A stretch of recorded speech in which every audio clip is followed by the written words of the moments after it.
ஜமாத்தை சார்ந்த தலைவர்களே,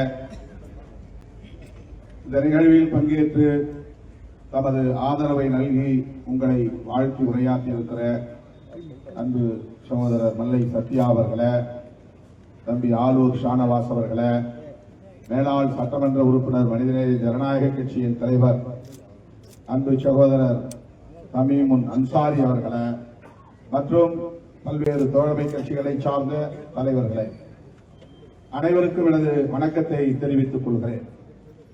இந்த ஆர்ப்பாட்டத்தில் பங்கேற்பதற்கு சற்று முன்னதாக ஒரு அறிக்கையை வெளியிட்டிருக்கிறோம்.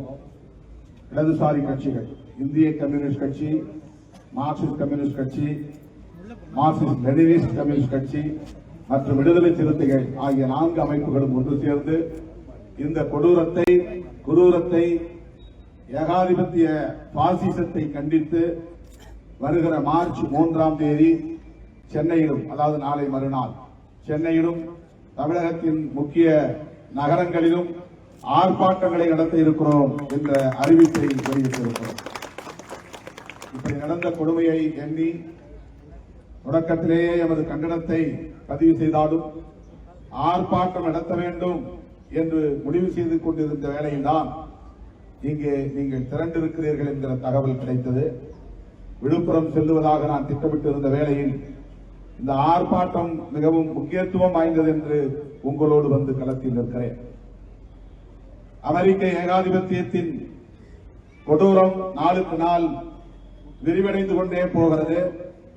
நம்முடைய அன்சாரி அவர்கள் சொன்னதைப் போல, ஆலூர் ஷானவாஸ் அவர்கள் சொன்னதைப் போல, மல்லை சத்யா அவர்கள் குறிப்பிட்டதைப் போல, யாரெல்லாம் ஏகாதிபத்தியத்தை எதிர்த்து தலை தாழாமல் நிற்கிறார்களோ அவர்களை எல்லாம் குறிவைத்து அமெரிக்க ஏகாதிபத்தியம் படுகொலை செய்து வருகிறது. சதாம் ஹுசேன் அமெரிக்க ஏகாதிபத்தியத்தின் யுத்த வெறிக்கு பலியாக நேர்ந்தது. கடாபியை அப்படி பொதுமக்கள் முன்னிலையில் தெரு தெருவாக இழுத்து அடித்து படுகொலை செய்யும் கொடூரம் அரங்கேறியது. அண்மையிலே வெனிசுலா அதிபர் கைது செய்யப்பட்ட கொடுமை அரங்கேறியது. எகிப்திலே இவர்களால் தான் பெரிய கொந்தளிப்பு உருவானது. நேபாளில் அண்மையிலே நடந்த ஜென்சி புரட்சியிலும் கூட இவர்களின் பாசிச கைகள் தான் நீண்டிருக்கின்றன என்று அறிய வந்திருக்கிறோம். ஏன் ஈழத்தில் நடந்த படுகொலையிலும் அமெரிக்க ஏகாதிபத்தியத்தின் தலையீடு உண்டு. இப்படி உலக நாடுகளுக்கெல்லாம் நானே தாதா என்கிற மனோநிலையில் அமெரிக்க ஏகாதிபத்தியம் தொடர்ந்து செயல்பட்டு வருகிறது. அதிலும் குறிப்பாக இப்போது அமெரிக்க அதிபராக இருக்கிற டொனால்டு டிரம்ப் ஒரு யுத்த வெறிபிடித்த மனநோயாளி.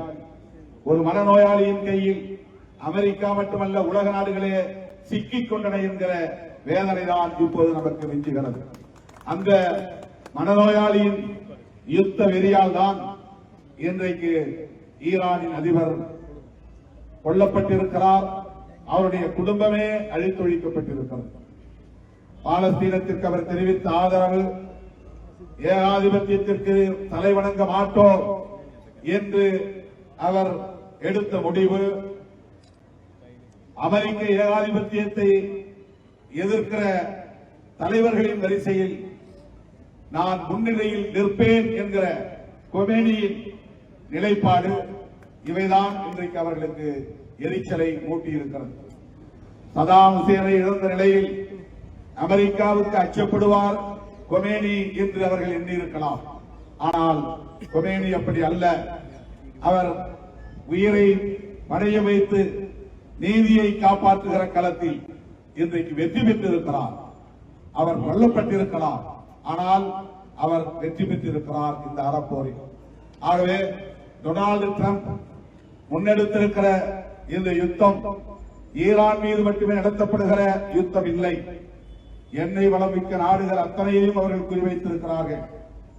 அவர்களின் எண்ணெய் வியாபாரத்திற்கு முட்டுக்கட்டையாக இருக்கக்கூடிய தலைவர்கள் அனைவரையும் குறிவைத்திருக்கிறார்கள்.